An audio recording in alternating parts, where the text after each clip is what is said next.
Alright, guys, welcome back to my channel. And eto guys, another video, another talakayan natin regarding dito sa issue about kay Eman Bacosa sa boxing. Okay? And mayroong nag-send sa akin ng ng video about the interview ng mami ni Eman Bacosa regarding doon sa petition or not petition but complaint that they sent out uh, to Gab. Na ini-explain nila dito and most of the fans of Eman Bacosa, I cannot blame you guys, no? Kung talagang susuporta kayo ni Eman Bacosa and it is what it is, fans kayo eh. So you should support him. Pero sa boxing industry kasi, magkaiba yung pananaw namin sa showbiz. So, meron kaming nakikita na talagang masasabi natin na hindi naman talaga dapat ganyan ang action. But anyway, eto magre-react tayo sa video na napanood natin 'no, na not pinadala but sinend nila sa comment section, okay. So, eto yung video na 'to guys 'no, pag-uusapan natin. Pakinggan muna natin then pag-uusapan natin, alright? Let's go. Fighters yung magkasakitan o sabihin na po natin marabit punch pero yung hindi po intentional kasi yung kay Eman po, yung ginawa kay Eman, intentional kasi paulit-ulit po. Hindi nilalayong ma-disqualify si Perez. Okay, meron silang sinasabi dito na hindi layo nilang ma-disqualify si Perez. Pero they submit a complaint for referee and kay Perez. So, what exactly your goal? Ano ba yung talagang gusto nyong makamit o hustisya sa pag-send nyo ng complaint? 'Di ba? Yun ang malaking katanungan. Alright? O baliktarin ang resulta ng laban. Hindi na po ito usaping talo kami o panalo kami. Ang pinaka-concern ko po dito is yung health ni Eman. Health. Okay, now, here go. Her biggest concern is about the health ni Eman Bacosa. No? So, if you're really concerned about the health of the certain boxer, then eto na lang. You should let your kid quit in boxing kasi no matter what happen, no? It's involved health. Bugbugan 'yan eh. Now, I wanna talk to you guys also. Yung sinasabi nila na nagka-cramp, no? Ah, dahil na tinamaan sa sa batok. There's a different explanation on that. And most of the people kasi 'pag sinabi na eto pagpakinggan mo lang yung interview nila, maniniwala ka talaga na yung cramp na yun apektado yun dahil sa tinamaan yung batok, okay. But there is an explanation of that, bakit nagka-cramp siya, okay. So, tuloy natin, pakinggan muna natin 'to. Scan niya si Eman at naghihintay ng resulta. Nung time po na yun, ma'am, nung fight na yun, sabi niya, nagka-cramps yung katawan niya, galing sa paa, pataas, yung body niya, nagka-cramp. May effect sa kanya yung time na yun. Kaya nga, nagpapasalamat ako sa Diyos ba na natapos niya pa yung A-trans, ma'am, na hindi man lang siya na-KO, yung natutulog, o ano ba. Sabi. Okay, now hear this. Ito yung explanation bakit nagka-cramp 'yan. Dahil sa kondisyon, kulang, pangit yung conditioning nila. Okay. So, bakit nagka-cramp yung paa papunta sa taas? Like I said, hindi maganda yung training ni Eman. Yan ang punot dulo bakit nagka-cramp siya. It's not because tinamaan siya sa batok. Kasi one of the sign, no, na apektado o merong damage o o kumbaga naapektuhan yung ulo mo dahil sa pagsusuntok ng batok, unang-una mafi-feel mo yung dizziness, mahihilo, masusuka, yun ang sign, hindi cramp. Ang cramp kasi dahil yan sa condition, dahil yan sa, kumbaga hindi maganda yung, ano mo yung rotation mo sa training 'no, kulang yung oxygen na dumadaloy sa mga muscles mo. So, those are the reason why bakit nagka-cramp ka. Remember, when Manny Pacquiao, yung papa niya, nagka-cramp din sa laban ni Ordines Ugas, 'di ba?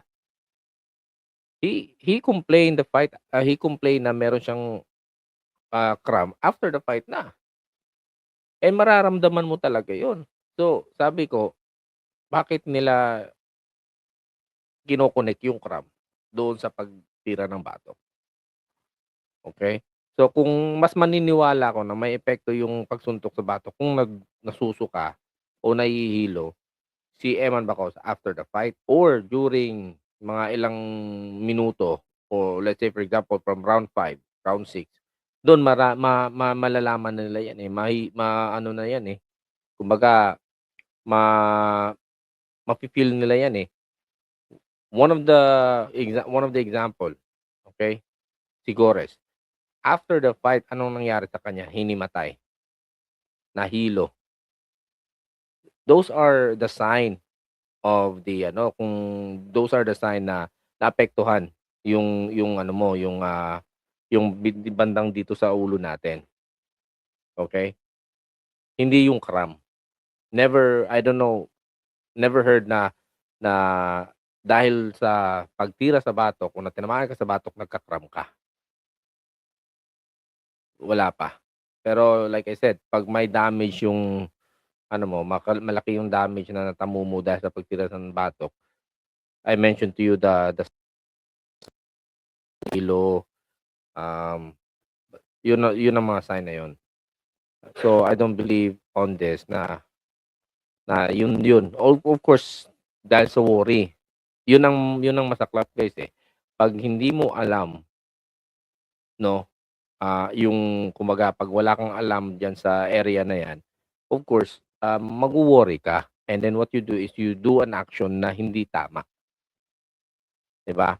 So, instead dito, yung complaint nila, sabihin lang natin yung complaint talaga is about, ang hindi pagbigay ng warning 'no, o ang point is the point of complaint is to give a no contest dahil nga natalo sila o sabihin natin, hindi binigyan ng point deduction.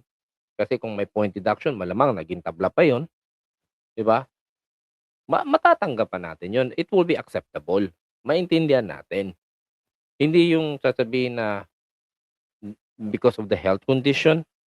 Remember guys, you are entering in a combat sport and you are,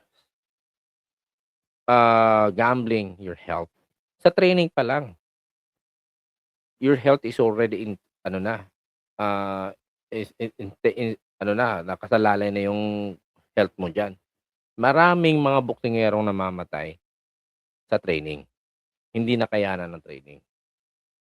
Sa sparring mismo itself na nga meron din nagka-injury. So, if you're going to say the reason why you have to file a complaint because of the health issue, then let your kid stop doing boxing. Plain and short. Yun ang tama. So, again, maybe boxing is not for him if you are kung nandiyan pa kayo sa side niya. Ako, I'm a believer ni Eman Bacosa. I'm a fan when it comes to nung sa time na maganda yung pinapakita niyang laro. Prior prior to his dito sa showbiz, 'no? Nakita ko yung galaw ni Eman na may potential. But lately nawala, 'no? Nawala yung galaw ni Eman Bacosa. And dito mas lalong lalala dahil nga sa mga taong nakaikot din sa kanya. And you're giving a reason na dahil sa health. Like I said, stop boxing, focus on showbiz. 'Yun, walang mga health issue do'n. Hindi niyo ma-experience yung health na 'di ba? Hindi kayo mawo-worry about that.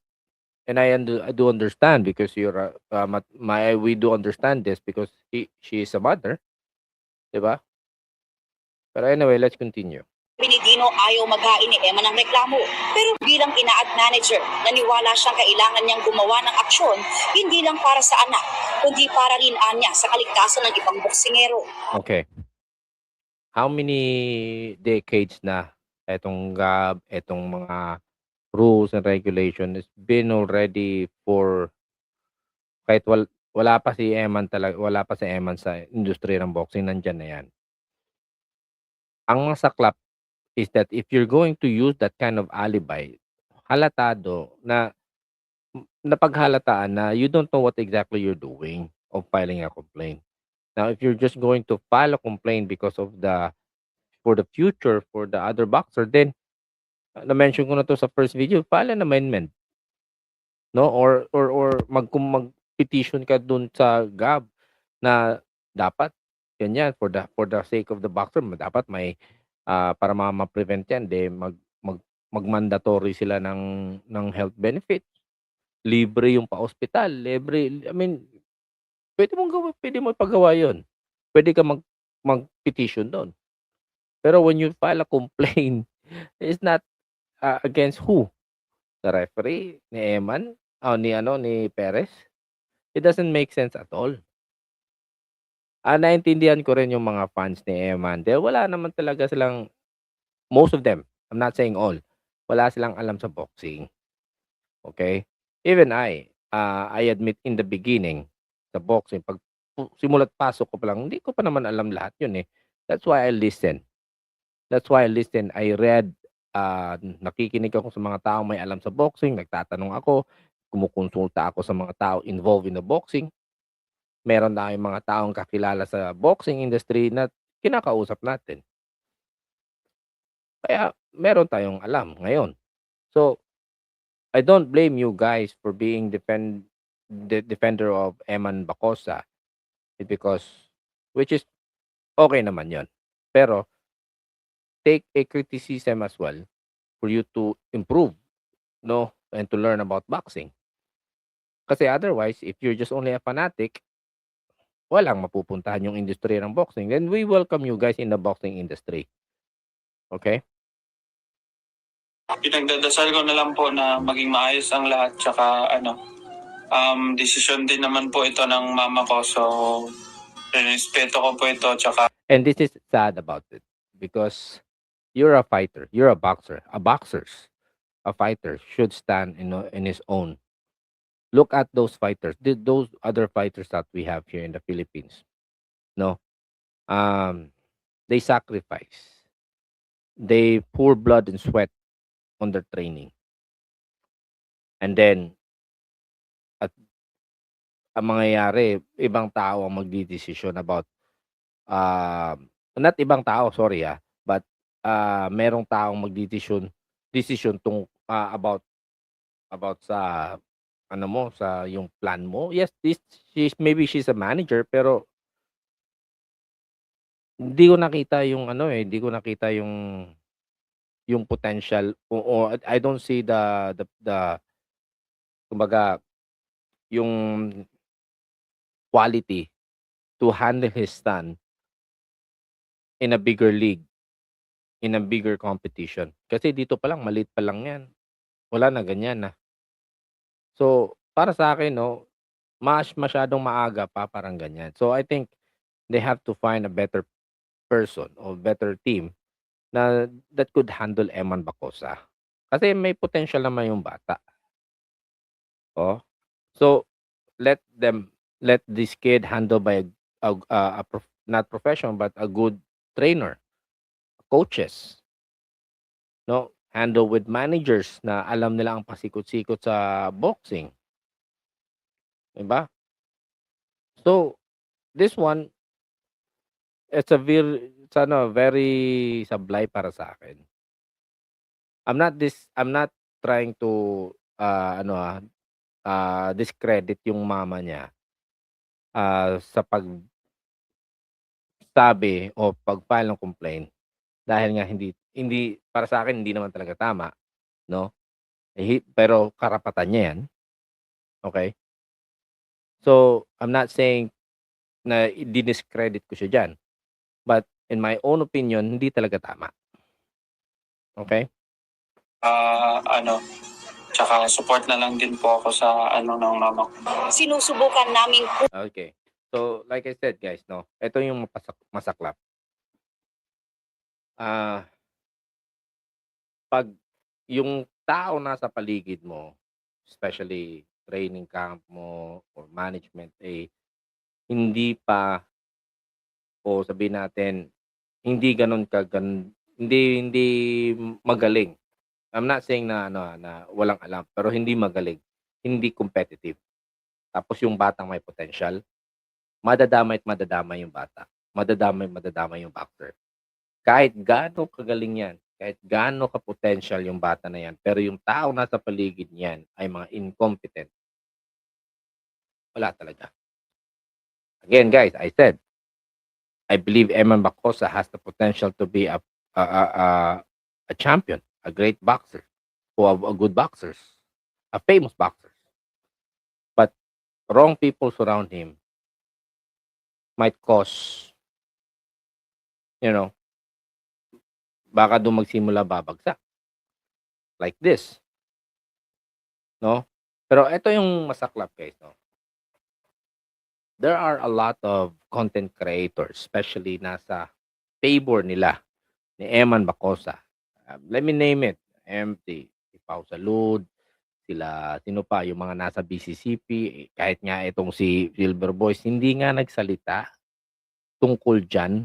Sinasabi lang they have the right nila yan ng mama niya na mag-file ng complaint. Pero they know guys, you know guys, na mali yan. No? Makakasira sa pangalan ng boksingero. Pero anong ginawa nyo? Hindi nyo binigyan ng advice. No? Hindi nyo rin kino-content. No? Kasi alam nyo bakit? Eto guys, masisira din sila eh. Kumbaga masisira din yung masisira yung pangalan nila sa mga fan ni Eman Bacosa kasi malaki yung fan base din ni Bacosa when it comes sa showbiz. So, not aside from that, dahil anak siya ni Manny Pacquiao, pag binira mo yan, pag kini-criticize mo yan, you'll be losing access, no, sa mga importanteng dapat mong ma-access, no? And this is what I don't like talaga. Una-una, I remember the time that General Casimero, no, nandun pa siya sa Team Manila. May mga kamalian silang General Casimero at those time pero hindi nagsasalita ang mga taong nasa paligid sa kanila. Hindi nila kino-correct, 'di ba? Why? Because they are protecting the General Casimero even though kahit mali, 'di ba? Eh, hindi naman natin maiiwasan 'yun na may pagkakamali yung tao pero they have to correct them. May nagsalita ba dong Pau Salud? May nagsalita bang ano, Silver Boys? O may nagsalita bang ibang content creator do'n against do'n kay General Casimero when the time that he is in the Team Manila? Wala, bihira lang, and I'm one of those. Ngayon, dito naman tayo kay Eman Bacosa, 'no? The team of Eman Bacosa made a move that could destroy the image of the kid in the boxing industry. Pero hindi nagsasalita etong mga tao na 'to. They are not explaining it to the public, 'no? Bakit o tama ba ang ginawa ng manager ni Eman Bacosa, which is yung mama niya, 'no? Kasi, like I said, hindi nila puwedeng i-criticize dahil they might losing access. Mhm. So, eto yung sinasabi ko, eto guys, Kaya nga maraming tao nagsasabi na magiging balimbing talaga si Pau Sol because he is balanced. Okay, let's put it this way, no? He will be patas kung not balanced, no? But he is not telling all the truth. Okay? He said this thing, okay, this is the truth, pero kalahati lang sinasabi. 'Di ba? That's the point. So if you're telling the truth, tell the whole truth. You're you're balancing. Why? Because you're protecting yourself. Now, if you're protecting yourself, you don't have to let all of those truth come out. Alam nyo naman, alam nyo mga big content creator, yung mga content creator, especially who hype Eman Bacosa, no? Yung mga content creator na nag-hype ni Eman Bacosa, saan na kayo? Now, tell me guys, saan na kayo ngayon at this point? Na merong konting mali yung ginawa ng team, saan na kayo?